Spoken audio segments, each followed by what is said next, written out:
All right. So we always like to start off with this slide that reminds everyone of what our purpose is as lenders. And this exercise came from a book called Traction, where they teach a system called EOS, the Entrepreneurial Operating System. And in that, they really have you as a business owner to get clear on what your purpose statement is. And so ours is one, it doesn't even involve the word lending. Interestingly enough, even though that's what we do as private lenders, our purpose in business, as you see on the screen there, is to help our clients achieve financial freedom and security. And that is a driving factor in what we do in our work every day, because we do want to be more than a money source. We want to be a funding partner for you guys, helping you find deals, make them profitable, and hit your goals with real estate investing.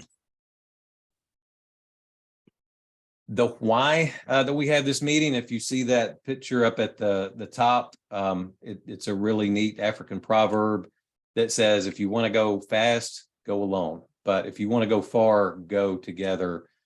So we believe that real estate investing is a team sport, and that when we work together, it can be to everyone's benefit. And when we come together, we get to share ideas, we get to share experiences, as Parker did last month, some real life portfolio experiences, and we can overcome problems more quickly when we do so together.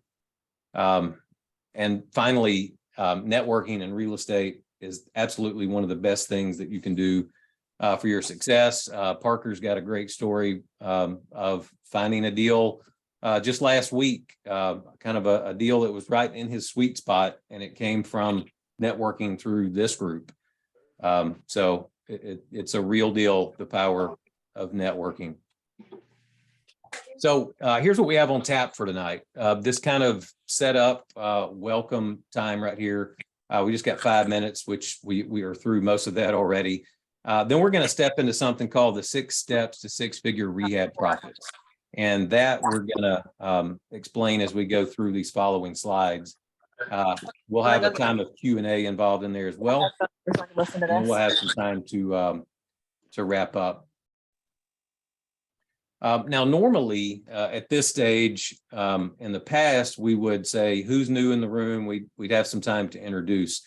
Tonight, we have so much content to cover in here that we don't really have time to do introductions today, but it don't mean you guys aren't going to get a chance to connect and share information though. So we've got a Facebook group that we're going to be putting out access for all you guys, so you can stay in touch in that group. We want to make that easy for you guys. So let's jump right in with that. So Parker, I will let you step in here and give an update from last month's conversation. Yeah, sure. So for those of you who were on the call last week,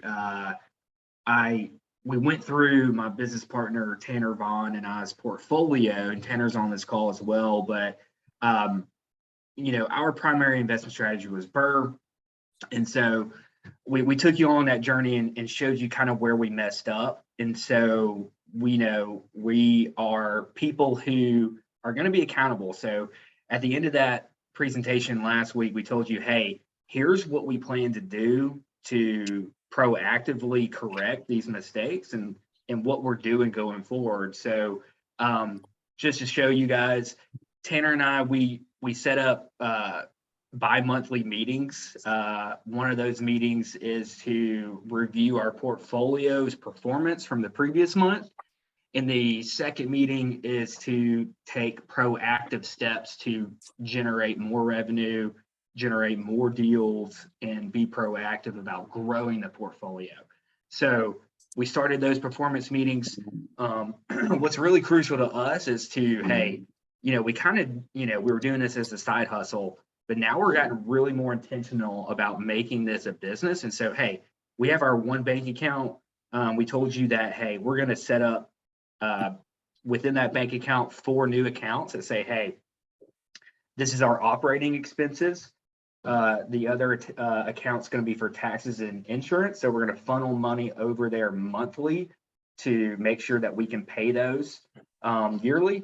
We're going to set up an additional account that's for investment. So, hey, a portion of our monthly cash flow goes into an investment account. So, hey, to buy more deals. And then the other accounts for profits. Hey, we're in this to make money. So a portion of that we are going to pay ourselves monthly, quarterly. So again, doing those bank accounts is going to help us strategically place money where they need to go. And then we completed the refi on our Parkside Drive, which was the good A-class Oak Mountain house that's probably the best in our portfolio, most appreciating. So we refinanced that. And then again, we decided to sell 2 of those properties to recoup some capital to make sure that we were in a good liquidity position. So 2 of those houses are under contract, one in Northport here locally and one in Tuscaloosa. And then the 4th thing is to be proactive in our business and to grow. We actually attended a wholesale and boot camp that was a couple Saturdays ago in Huntsville. And so I know Jordan's in Huntsville. Jordan was at that wholesale and boot camp as well. So yeah, just to show you guys, we're trying to take proactive steps of being better. So it's been good. Yeah, and I'll follow up with that, Parker, to say if for anybody that wasn't in that last month, it was really interesting to see what Parker and Tanner, when they dove in and they found some things that they said, we're not really getting the results that we want. What do we need to do differently? You came up with some important things to do. And so that's this accountability piece that you're doing right here. You guys took action on the top 4 things that you said you needed to do. So we look forward to seeing what kind of comes out of that, right? There's things you can do in the short term, and then you're looking for longer term results too. So that's really right. We did record that call and it was really good, a deep dive. So if anybody wants to see that, the bank account piece was taxes were due. Yeah. It's like, so there were some interesting ahas that they had. And if you'd like that recording, we'll definitely send it to you. If you want to send Parker an email or info@REI Funding Partners, we'll send you that link, because it was really enlightening. Yes. Yep. Definitely a great call. All right. Well, let's jump in here to the next one. Sorry, I'm just resetting my counter here. So our topic today is on 6 figures and having a process and a system for that to make sure that you guys in real estate investing, whether it's a mainstream business or a side gig, if your goal is to hit 6 figures, there's a methodical way to do that. And that's what we wanted to touch base on tonight. Let me give you a quick background on that of where we're coming from. Why are we qualified to talk to you about this? Well, Julie and I have been doing real estate investing since early to mid 2000s. I know, Julie, you reminded me recently that at one point you were buying 4 or 5 houses a month.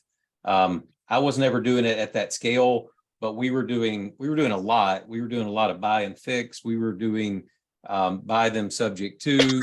We buy them owner financing, rehab, sell owner financing, ton of that. And then also, Parker still hands-on, but he's been hands-on now for several years, buying, fixing, selling, holding, wholesaling. And then Julie and I both have done coaching for real estate investors to like the tune of, I know I've done a couple of hundred over the years. We don't do that anymore, but we're taking all of that and then the experience that we have from private lending as well, because we're in that real estate investing industry still. We've been doing this side of it for the past 10 years, but we've learned some things along the way and from our own lessons, but also in funding deals for other people and seeing what's going right, what's going wrong. And we kept hearing, over and over again, some of the same challenges. And my background, my last W-2 job, I had the work title of process engineer. So I'm all about identify process, identify method, and make something happen where you can hit your goals and hit them repeatedly. So that's kind of where we come from with this. So if you're gonna make a six-figure income as a real estate investor, as you see on the screen there, you must have a system in place that's designed to do that and a plan to take the steps to make that happen. So I know probably nobody on this call is really coming into that in their mind, thinking that they're going to depend on luck. But if you're, what is the old saying? If you either plan, you can plan or you can fail. If you fail to plan, you're probably going to be planning to fail. So if there's not a solid plan in place, by default, you're kind of depending on luck. So we want to make sure that nobody here is depending on luck for their winning strategy. And then if you make profits on some deals, but not on others, and it's really kind of a hit or miss thing, or some months you profit, some months you don't, that's not a winning strategy either. So we're here to help you guys see how to make those strong profits on a routine basis and not hit or miss and not by luck. So that's what the 6 steps are all about. A big chunk of it is having your team of key players. And I just want to make it clear up front, that doesn't necessarily mean employees. But if you're working with certain contractors, certain subs, all of the people that are your go-to people, that's your team. So being on your team doesn't mean they're necessarily an employee, but that's your go-to person for that piece of the business. So you've got to learn to be a really good leader of that team to get the results that you want. And then finally, this is a big one, especially for people who do rehabs. Run your business. Don't let your business run you. It's so easy to get tied up with the house side of the business and the renovation part of it and not take care of the business side of the business, meaning paying the bills, doing the bookkeeping, all of that side, that it's easier to sweep that under the rug instead of taking care of it. But if you're going to hit 6 figures and hit it consistently, you got to be in business and take care of the business side as well. So let's get into what that looks like. So Julia, step 1 in the 6 steps is going to be yours. So I'll hand that one over to you. Awesome. That's great. So I'm super excited because I can talk all day about this. One of the things that we would tell you is that we're going to hit real high level because we are going to touch on all 6 steps. But then our plan is month to month to dive deeper into each singular step of the whole system itself. I became a real estate investor back in 2001. I kicked around for probably 4 years doing deal to deal to deal and wondering why the money ran out at the end of the month. I did a lot of training. And my one thing that I finally nailed to get me to that place was marketing. And so marketing can be really 0 to low cost.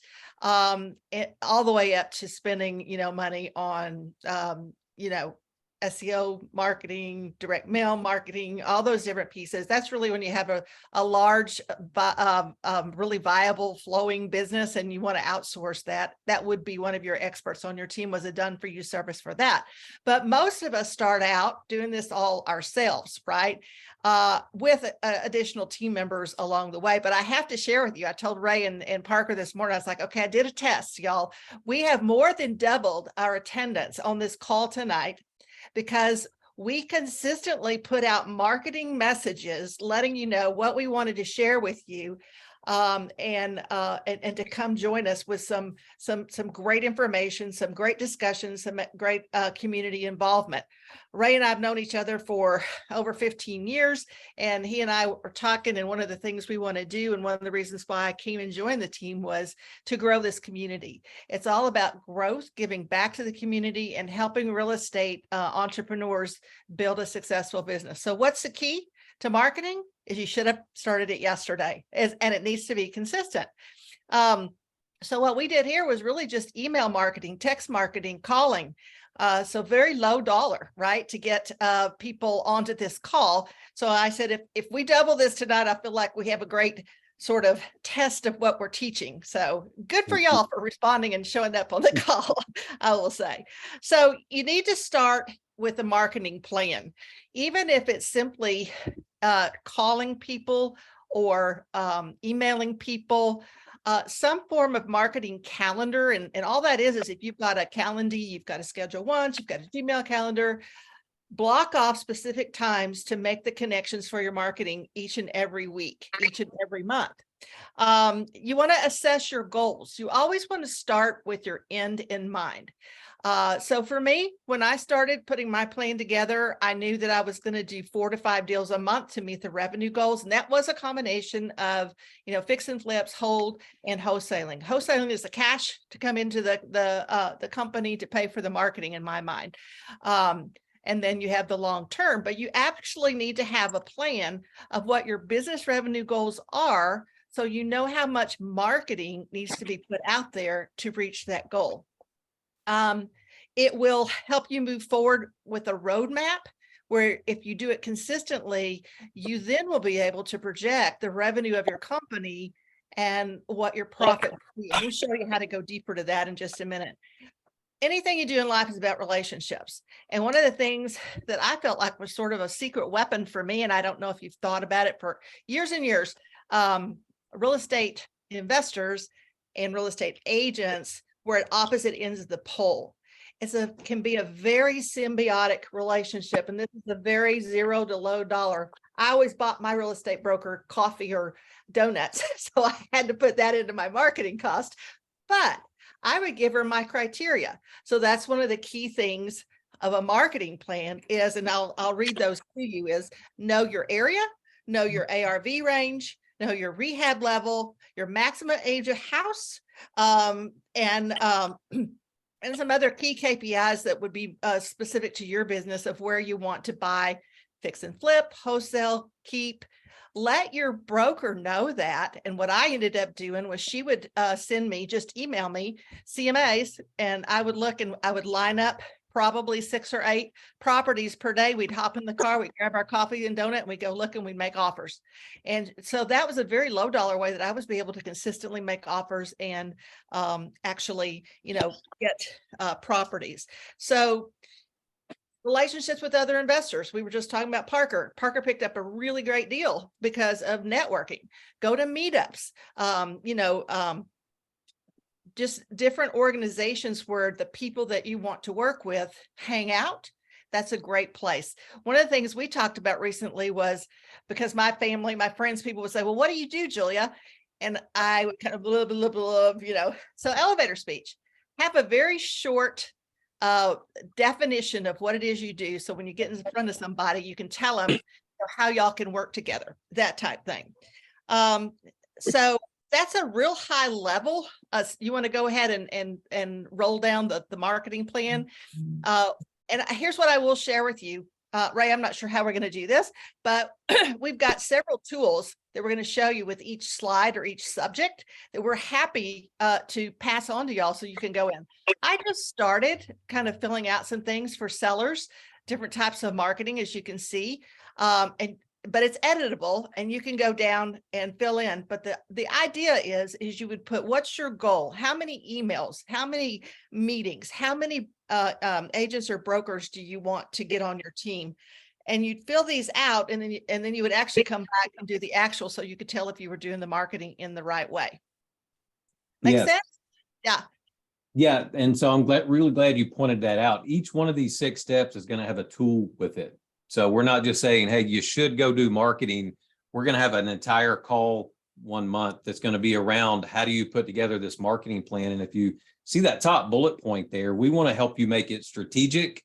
But we've learned a lot of ways to do this where you don't have to spend a ton of money doing marketing. So if you want to spend money at it, that's great. But if you want to do it and be successful and not necessarily have an expensive marketing plan, that's what this tool and this expertise is going to is going to help do. Well, and we'd love to hear your input. I know there's people that do auctions. That's their thing, right? But even if that's your one way to go in and find deals, you know, putting that auction sale, do you go to more than one auction sale? Putting it on the calendar so you make sure you don't skip. It's accountability to your marketing plan, right? Good stuff. All right. Yep. We got to move on to our next slide now. So let me jump down here. And to reiterate again, guys, this is us going over the 6 steps. This is going to be a 6-month-long series we're doing. And I don't know if we made that crystal clear, but hey, next month, Julia and the team, we're going to be going through that marketing, like she says. Month 2 is going to be analyzing this deal. So just to kind of reiterate there. Yeah, absolutely. This is just a high level overview. And so that's why we're going through them kind of quickly, but we're going to give you guys all the tools and the how to use them. This is more of kind of the introduction and why to use them. So step 2 of the 6 steps is make sure that each deal is going to hit your minimum profit number. So just like Julia said a moment ago on the marketing plan, we're going to help you figure out how much marketing you need to do to hit your income target, but then you got to make sure that the deals you're doing are going to be profitable enough. So when you go into the deal, you want to make sure that it's going to make the amount of profit that is worth putting your time and energy into, right? You can only do so many. You got to make sure that you call out the ones that don't make sense and get really crystal clear on which ones do. So we're going to give you guys a max offer generator tool. Not only is that going to help you key in on the profit, which is at the very top of the sheet there. What's your profit requirement? So you're going to have that at the top of the sheet, but also it's got the number of months in there that you're projecting to complete that deal. And that's going to match up with something Parker's going to talk about a little bit later. That is our tool that's going to help you guys make sure that you get paid every month and hit your income targets there. So really important tool here with the max offer sheet.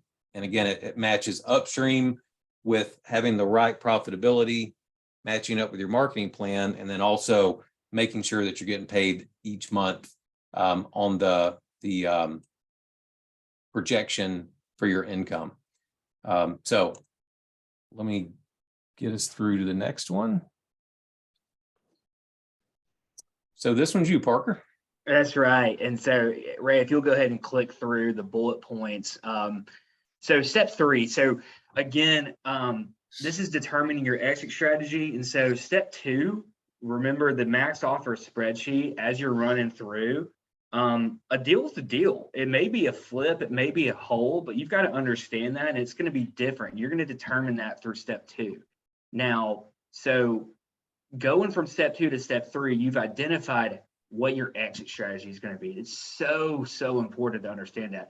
And I'm dealing with that right now. And so to go back to the previous month, I told you we're selling 2, me and Tanner are selling 2 properties right now. Well, I went into that. If I had this whole PowerPoint literally last February 2022, I would not be telling you about this mistake I'm making. So I went into purchase this house in August. I'm going to burr it, back of the napkin, bull crap, no clear exit strategy, rough estimate, and I'm going to hold it. Well, we've ran through it and we've realized we got to now sell it. All right. So one thing you've got to understand is, hey, on a flip versus a hold, there is a completely different scope of work. I'm not a flipper. I don't flip in retail buyer. So when I rehab this house in Tuscaloosa, it was for a rental. I'm just making a nice rental. I want to do the minimal amount of rehab I can. Well, now I've turned around and completely changed the exit strategy, and I'm flipping it. And I'm getting wrecked on the inspection, like absolutely wrecked, because it's not supposed to be a flip. But now I'm over here, may have to spend $5,000 in repairs, may have to put a new roof on it. Meanwhile, if I would have held it, none of this would have came up.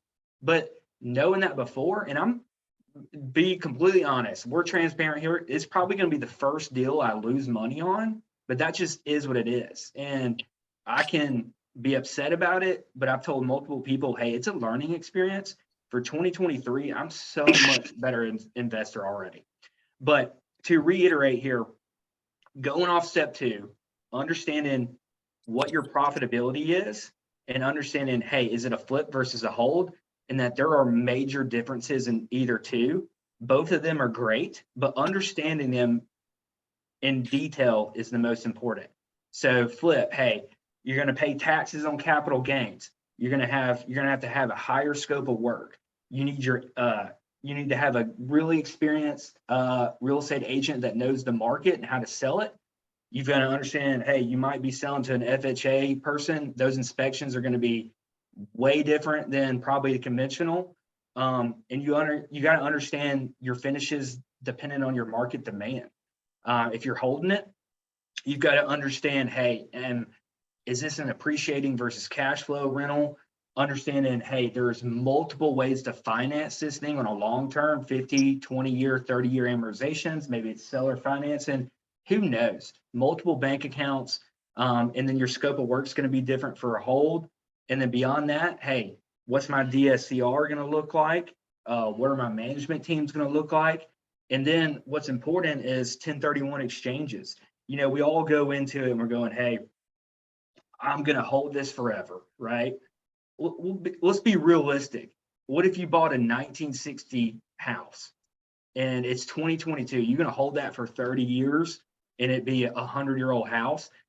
Let's talk about 1031 exchanges. I've done one before. And again, I'm where you guys, most people may be more experienced than I am in here, but I'm on the beginning to middle of my investing career. I've done some things. I've made some good decisions. I've made some bad decisions. But we're going to do it together, and can't express how crucial it is to understand your exit strategy. So we'll talk about it, and we have real life examples. Yeah. And so one of the tools that I'm excited about is the one for this step. And it's going to be 12 ways to buy and sell property. So when we get to the call where we're going into that, we're going to show you guys some really different ways to be creative, some things that you may add to your offers that you haven't been doing before, so that if it's a good house and you actually want to buy it, if there's some equity there, if there's some good terms, you'll be able to see how to do that. So again, a tool for every step along the way here. This one, that one, yep, that's back to out, you. right? Uh-oh. How many people start out with a budget, and we all know things happen, and the key thing is to get to profit is to stay on budget and on time. And of course, being in the lending side, we're always working with, you know, our borrowers to help them make sure their project finishes out on time and with the profit they anticipated. When you go over, when you don't anticipate, when you don't know your exit strategy, like Parker was just saying, look at the money he's having to spend now to get this thing. And sometimes you just have to clean house, and it's a reality of life. And but it's lesson learned. But what I did, and again, this is all a high level of each one of these steps, and we'll go into this much deeper on the individual calls. But Ray did a really great interview with a seasoned rehabber, and I pulled out his top 5 tips. And I'm going to read them to you because it would be hard for you to read them on the screen, and I can actually send them to you if you would like. But these are the 5 tips that he said, and he's a great project manager, and he flips a house every 4 weeks. I was just stunned, but this is how he makes it happen. And that's where it comes back to the team as well. But number 1 is you fully evaluate the property before you buy it. Do a full cost analysis. So that's what we're talking about, Parker. That includes bids on your scope of work for the project so that you have a great understanding of the true cost. You want to know, and this is a mistake a lot of times rehabbers make, it's not only the buy and the rehab, but it's the carrying costs that need to be included as you analyze these deals as well. What's your timeline to complete the project and have it ready for the exit strategy that you've determined? This is all super key information to know before you make the purchase, so you don't have so many surprises down the road as you start making the project happen. The second tip is to build a team of contractors with good relationships. You want to have people that so much of the time I run across people who go pay somebody because it's cheaper to do it because they say they can, but they're not an expert. Sometimes you pay a little bit more dollar to get the guy who really knows what they're doing to save you spending money down the road. So good relationships, you'll want backups. So if your roofer falls off a roof, you need to have somebody else that can come in as a plan B so you can complete your project. Have them painters, plumbers, electricians, roofers. So what he said was, you wouldn't want to have a painter doing your electrical system unless that's what he knew how to do, right? So there's some of these specialty skills that you want to definitely have key people that they're experts in that specific skill, and then use a general handyman for everything else, right? Organize your project flow. One of the things he talked about, and you kind of think you're going to do that, but your projects go in stages. And so maybe you've redone a hardwood floor and you don't want anybody stepping on it for 24, 72 hours. Well, you could have your outside landscaping people going on at the time where you're waiting on another piece of the project to be done, or have a roof put on when that floor's drying, whatever that is. Organize the project flow so the project is constantly progressing, and you don't have your contractors getting in each other's way, or you have a time lag where nothing's getting done. Have everyone, this I love, this one's great. Have everyone lined up and ready to go the day of or the day after you close on the property. Have your utilities ready to go, your demo crew there, your dumpster there, your permits. All of those things, get those lined up before you ever close on your project, and then they're ready to go when you close. That's a key time saver and cost saver as well. And then the fifth one, you said this, Parker, referring to the finishes and whatnot of the project, have your end user in mind when you are doing the project. Deliver a great product that they will love. It's going to help you build better relationships in the industry itself. And guess what? You'll have a better kind of reputation and be credible out in the industry, because most of us, like, Parker, I don't know if you want me to say this, he's owning his neighborhood. So it's like, you don't want somebody coming and papering your house because they didn't like what you did. So it's like having those key relationships. And so these are the top 5 that our seasoned investor said. I asked Tanner as well, and they lined up very well, Tanner, with what you said, just more directed at real estate specific. So I think those are great tips to keep project on budget and on time. Yeah, you nailed it, Julia. I agree. Yeah, cool. Yeah, and I look forward to when we do go deeper into those and we look at some more tools to go around that, because that going over time and over budget is, I know anybody on this call has probably done one or both of those before, and there's some really good ways to learn from somebody that can get in and out of a project consistently in 4 weeks. So that's going to be a really big one of these 6 steps.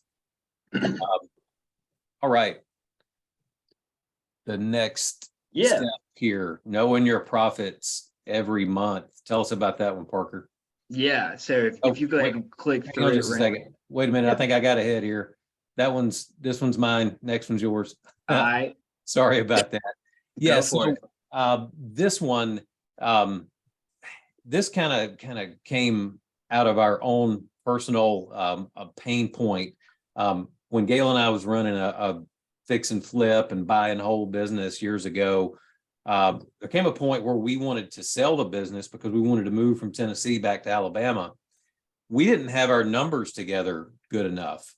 We had a good business, but we couldn't really show that to anybody on paper because we didn't know, we couldn't tell you month to month what everything was looking like. We just knew we were doing deals, we were making money. So we weren't really clear on what was coming into the business and what was going out. So with that, if you're going to have a six-figure income from this, you need to have a six-figure budget tool, and that's what we're going to share with you guys. So we want you to be able to know what kind of income do you need to have coming into the business every month to pay yourself that $8,000 plus a month to have that six-figure salary. You know, what are the expenses going to be to go along with that? How many deals do you need to do at your target profit level to make sure that the numbers are going to shake out so that you can cut yourself your salary every month, month in and month out, and hit your income target? What you'll see at the bottom of this tool as we get into the actual use of it, you're going to boil down, you're going to see, not only your actual income for the month, your net, but you're also going to see your percentage profitability. So with this, you'll be able to tie this together with the other tools that we're talking about here so that this will help you dial in the right amount of marketing. This will help you dial in the profitability that you need on each and every deal that you bring in. And that way, when you put it all together, you'll have the right deals coming in. You'll have the right amount of income coming in so that you're able to pay not only the bills, but pay this salary that you're in this for, right? And then you won't be running off the seat of the pants anymore. You'll know each and every month what your profitability is for yourself. And then you can start looking at where you can improve things along the way. So that is the profitability tool that we're going to roll out for you guys to look at. Huge, important part of really running this like a business. All right. Now, Park. Yeah. And so, yeah, my time now. Well, so again, just go ahead and click through this, Ray. Like Ray said, on that monthly profitability calendar that we're going to share with you, you're going to take that and we're going to show you how to group it in different categories like this. And so these are some things that you can decide what's best for you, but we'll give you some baseline ideas. And so it's kind of like what I was talking about earlier when we were doing the accountability checkup of, hey, Tanner and I are now creating different accounts within our business to go to different things, right? So you're going to be setting up for your monthly cash flow. Cash flow is king and it's everything. Just like last month, I mentioned, hey, equity doesn't pay your taxes, cash flow does. And so whether you're flipping or you have a rental portfolio, it's so important to understand what your cash flow is. And so taking that step 5 of what Ray was just talking about, and now taking your profits, your cash flow, and then having a designated bucket for them of what your goals are, right? And so everybody in this call are going to have different goals. And so understanding what that looks like for you. And so, like, for example, if you have a rental portfolio, so like for Tanner and I, if we have excess cash flow, where is that going to go? Well, hey, we're going to put it, if we decide to flip some houses, we're going to take that extra cash flow, we'll put it into our monthly flipping portfolio. We'll take our flipping profits and we'll go, okay, hey, what are we going to do? We're going to move some money aside to pay for taxes at the end of the year. We're going to put some money into operations to keep the business floating. We're going to take some profits for ourselves because that's what we're in the business of doing. And then, hey, we're going to put it into a bucket of future investments. And so that you can then go do more stuff. So again, these are some things that you can tailor to yourself and what your goals are, but it's understanding how your business is performing and making sure that money's going to where it needs to go. in order to successfully grow your portfolio, grow your flipping business, do both, but having that good baseline to do so. So we'll show you some good steps to do that. Yeah, and I'm really excited about that monthly cash flow predictor because I've experienced it myself, and I've talked to so many rehabbers that don't get paid every month, and it doesn't have to be that way. So this cash flow predictor, when we pair that up with the max offer generator, if you remember when we were on that step, I mentioned to you guys that there's a place in there you're going to plug in how many months it's going to take you to do that rehab. The more often you do that, you're going to get better at saying, okay, this is going to be a 4-week project. This one's going to be a 6-week project. This one will be back on the market in 4 months or 5, whatever the case may be. You're going to get good at that. And then as you start to see, okay, here's my payday for August. Here's my payday for September. Here's my payday. Wait a minute. I don't have one lined up for October, or I don't have one lined up for May.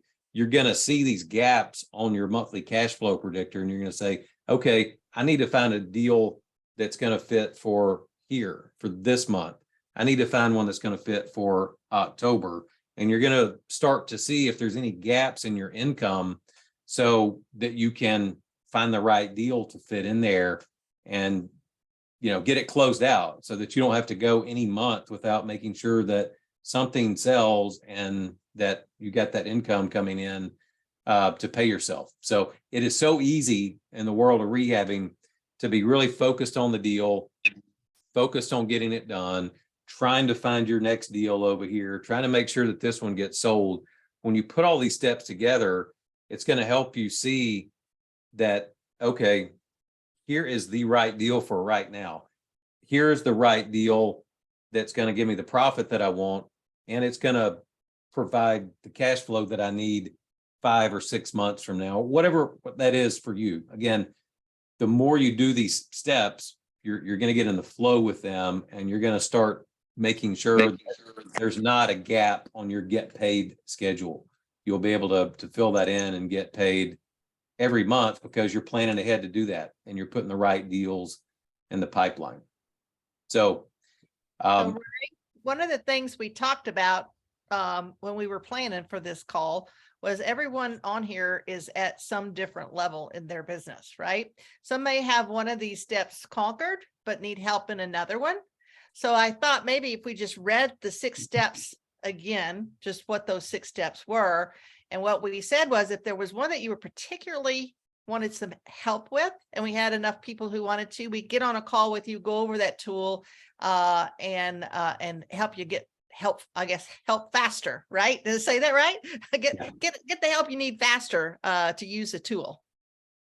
yeah, absolutely. If there's something that we need to, to jump to off of one of these calls, right? We're gonna stick with these in order to make sure that we're getting it out there, but we can do some calls on the side. Yes. Go in depth with these tools in advance. If somebody says, hey, my marketing's great, I'm good at analyzing my deals, but I'm not good at knowing what my income and expenses are every month. If that's the case, we can jump over and we can do a session on that and make sure we cover what that tool is, how to use it and everything. So definitely. And, in the sake of time, we do have some time left for Q&A. If we need to, we might need to mail out those steps and kind of take a poll. Yep. Of what, but great point. So as we've been saying, it's in the months ahead that we're going to roll out the details of these on these calls. So March is going to be the 6-figure marketing plan. So here's just what you were talking about, Julia, kind of the overview. Yep. April is that max offer generator to make sure that you're not doing deals that aren't going to be profitable enough. May is going to be your expert sales and refi team, making sure that you got your exit strategy planned before you get into the deal. June is those top 5 practices to make sure that we stay on time and on budget with our deals. July the budget tool to make sure that we're profitable each month. And then finishing up there in August with that cash flow predictor, which is essentially making sure that you're getting paid every month. You're spacing your deals out so that your income is there for you. So there's the overview of what we're going to be rolling out with these 6 steps. And again, each one of them is going to have a tool with it for you guys. So let's actually do Q&A here instead of what is your next step. We've got a few minutes carved out to do this. I got a question, Ray. If, like what Julia was just saying, if a person in this group says, hey, I don't want to wait till May to talk about my exit strategy and things like that, how would a person need to reach out to us to get that content, schedule a call to just talk through it? I think, well, whatever works easiest for you or Julia, we just to collect the information. Let's have them send it to Julia. So Julia at reifundingpartners.com. And we'll do that. We'll go with the top one if there's one of these ahead of marketing, because that's, you know, marketing's on the front, right? Because if you don't have the deals coming in, then that's issue number one that you got to fix. And we've heard that as Yes. a commonality for, as you know, I can't find a good deal, you know, Mhm. and so we want to go through some easy steps. Yeah. And to reiterate, so I just put Julia's email in the chat and we'll follow up via email. But again, guys, we're not here to sell you on anything. We genuinely want to help anybody. So please reach out to us. And again, me specifically, I'm on a journey just like everybody else. And so we have the abundance mindset. And so if you ever want to talk, email, bounce ideas, please reach out to us. I have a question. yeah, One of the things I guess I know of the stage, and I'm kind of interested. I'm sorry I can get my picture not up right now. I must have pushed something. But it's just like you said, you was touching on marketing, and I was wondering, would it be a viable thing to try to say for sale by owner, or maybe find maybe a not such a regular renter? I mean, real estate agent, you know, they have some like guiding light and all of that. So would you be best to go through the traditional, or maybe try going through some of these other ones that doesn't charge you so much for selling it? On the realty and on the selling it. on the on the selling side, there's some different things as far as marketing it to sell it. Yeah. Definitely, and that's one we haven't really went in depth with yet, but something that's going to be cost effective yet get out there to the masses, right? One thing that some of it will just have to come a little bit from trial and error is the relationships that can happen with, if it's an investor friendly realtor, some of them can get a place sold fast enough that it makes it worth it. There's not that holding time. They may have a list of people that are looking for a house like yours.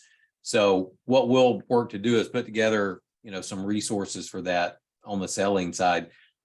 For us, when we were talking about on the marketing side, it was more on the that step we talked about earlier, more on the purchasing side, right? Exactly. Okay. Making sure that there's a marketing plan there and presenting something that could be low cost But I just have to say, marketing is not just one thing, right? Yeah. You can do a layered approach. You could have a for sale by owner sign in the yard. I have just been super impressed with the specific Alabama investor groups that you can join on Facebook, and they're always talking about their properties. If you're going to meetups, you can go talk to people at the meetups. But yeah, multiple marketing strategies will get it done for you quicker. And yeah, I have no problem factoring in the cost to use the services of an investor friendly real estate agent. Just factor it into what you're going to sell the property for. So, and this is where it goes to knowing your profit, right? You got to know how much money you're going to be able to make, so you'll know what you could pay that agent if that agent did get it sold for you quicker. Because then you got to go back and look at, if I hold on to it too long, it would have been worth using that agent to begin with. I'm going around robin, I suppose, but does that make sense to you, Troy? Or is that Todd? That's Todd. Mr. Sidney. Was it Sydney? I thought Todd lit up. It is Todd. Oh, Sydney and Nicole. Oh, okay. But we did get it, okay. We did get It says Todd Properties. Okay, that's Nicole. I get it. I've got you by Nicole, not Todd. Okay, and Sydney just let out, he had to take the dog out, so. I won't miss you again, Nicole. Okay. I've seen Sydney on the borrower spotlight. So good question though. Yeah, Don't just do one thing. Okay. absolutely. Anything else popping up for you guys tonight? I know that's like, drinking from a fire hose. It's a ton, but what we hope you guys will leave this call with is that you can make a predictable six-figure income from this. It takes a system, it takes being organized, and it just takes implementing these steps that we've laid out there for you. Not only do we have the steps, we got the tools for you. As Parker said, we're not here trying to sell you anything. We just have had so many calls and feedback of hearing what people were struggling with. They do a deal and they held it many months too long. They did something and it turned out to be not profitable, but they could have, had they used these tools, they could have taken care of that up front, or they go through a couple of months and not able to find a deal because they don't have a whole marketing plan in place. All of this came about because of pain points that we heard from people that we work with. And we're like, look, we got enough knowledge here and experience to make sure that nobody has to suffer with this again. We're in this to help people achieve their goals. Let's give them steps and tools to make sure that happens. So it is a complete kind of set of steps, a complete set of thinking to get you guys to your goals. It don't have to be just six figure. You plug in whatever number. If you're already at six, you plug in the number that you need on the marketing, on the profitability, on your monthly budget, and you just it'll scale up to wherever you need it. But obviously, if you're not at that six-figure mark, that's the place to start. I've got a question. Okay. Hey, Jonathan. Yeah. Hey, so my current situation is because I'm actually working on this currently, trying to figure out a system for marketing. And this is exactly where the stage I'm at. I've done a lot of different marketing strategies in the past, but as life has gotten busier, it's been hard to figure out. Like I've come to the conclusion I have zero time. And so one thing that I did do recently, a friend of mine who's flipping, I mean, he's doing really well, multiple houses a month.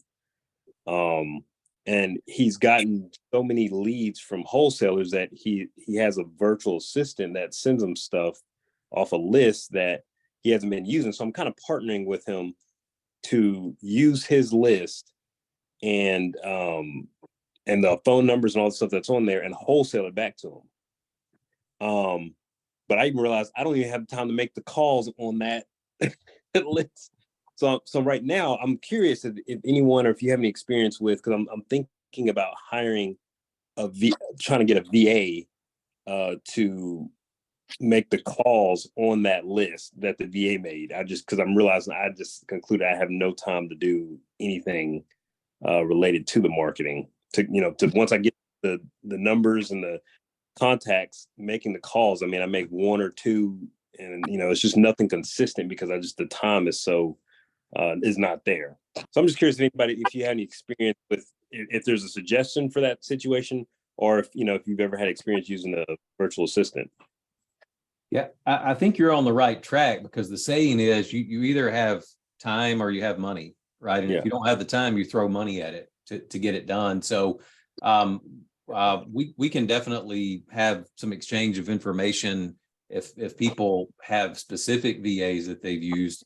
I know there's Stop you a second for Ray. Philippe, thank you so much for coming. He's in Santiago, Chile, and he joined us. He's having to drop off. Hi. Great to meet you, Philippe. Yeah, there's a company called REVA that does real estate virtual assistants. There's onlinejobs.ph that will get some virtual assistants in the Philippines, which they tend to speak English really well. So they're not specifically trained for real estate. The REVA people are. I don't have personal experience with them, but I've heard about them from other investors. I know Julia's worked with a lot of remote people. I've managed a whole team of Filipino VAs, but here's what I will tell you, John. Here's a secret tip. It's not even a secret because I'm going to tell you. But you want to have a VA that's a screener. Give them a really good script of what it would look like for you. Again, this would be you defining what a property would look like that you would want to purchase or flip or whatever. Let them screen to get to the seller to then have that final sales call with you, because there'll be nobody else that can do the relationship building. Let them hand the baton over to you, but it will have screened out the people that are not ready, tire kickers, whatever else. And then what it can actually do for you is help you set up, if you've got a CRM of some kind, those that are kind of, you can tag them hot, warm, cold, and start just setting out. You could send out a month of set emails or text to people that weren't ready today. It really is about being consistent. If you go out there in marketing, it's like the 5th to the 7th touch before somebody really wakes up and wants to, unless they're just ready to go today. And then it just starts to snowball, and then you'll have more deals than you'll know what to do with. Yeah, that's good. I need to get there. So using a VA is a great idea. It's not super costly, but making sure that you've interviewed, so that you want a VA that's got a sort of a lively personality to talk to people, and then give them a good script, the key information that you want to know, and then you get on with the ones that are really an opportunity. Okay, yeah, that's what I'll have to do. Appreciate that. Yeah, and so we're going to have a Facebook group for you guys to be able to connect, share information, and share leads like that. And we'll drop in things on there too, as we get maybe some recommendations. If there's certain services, if there's any kind of inside scoop that we can find for REVA, anything like that we can do to help. We'll use that group as a place to kind of help share information. We'll email you on the link. It's already set. We just have to get it correctly placed on Facebook. Yeah, and to piggyback off what Jonathan's saying, Jonathan and I had a conversation, and he's got a young family and busy, and I'm kind of in a similar situation. It's just about finding that nice balance and automating and systematizing your stuff. And it's like, fine, I hear you, Jonathan. We'll figure it out together, man. Yeah. Sounds good. Yeah, we just want you guys to have a really solid hope and a vision that there's a system that you can set up for yourself that will get good results, predictable results. Because it's so easy to get into this, again, like I said earlier, and just focus on doing deals, and the money side doesn't just take care of itself. It seems like it would, right? If we're out there working hard enough, if we're doing enough deals, But then it just doesn't, unfortunately, it doesn't work out that way. We can work really hard and still not get the profits that we want. So we want to help you guys apply some strategy, follow these 6 specific steps, and make the income that you guys want to hit. Good. So as we just mentioned, we're going to make it easy for you guys to get connected in a Facebook group. We already have our Facebook page. You can ping each other there if you like. It's facebook.com REI Funding Partners. We had Parker's latest house up there as a shout out. Yeah, that's the house I'm having troubles with, you guys. Look at that It needs a roof. new roof. It's cute. It's really 928. cute. Who wants to live there? Anybody want to buy that? It is coming together. Well, look, for our next regular Inner Circle meetup, it's going to be Monday, March 13th, 5 p.m. We'll be diving deep into the marketing plan. We're going to show you that tool. We're going to help you with low cost ways to get the number of deals that you guys need. So we'll be jumping into that. Yep, that's where it all starts. You got to get that marketing rolling to get the rest of it. So I'm just am so grateful that y'all all showed up. It's a blessing for us to spend time with you. We really do want to build this into a really solid community where we can all help each other. So if you know somebody that you feel like would love to be part of this group, ask them to join us. And we'll look forward to interacting with you. All right. Well, we are just past 6 o'clock. We want to honor everyone's time, but I will kind of give it one more. Any other last kind of burning question on anybody's mind before we wrap up? No, I think that's it. All right.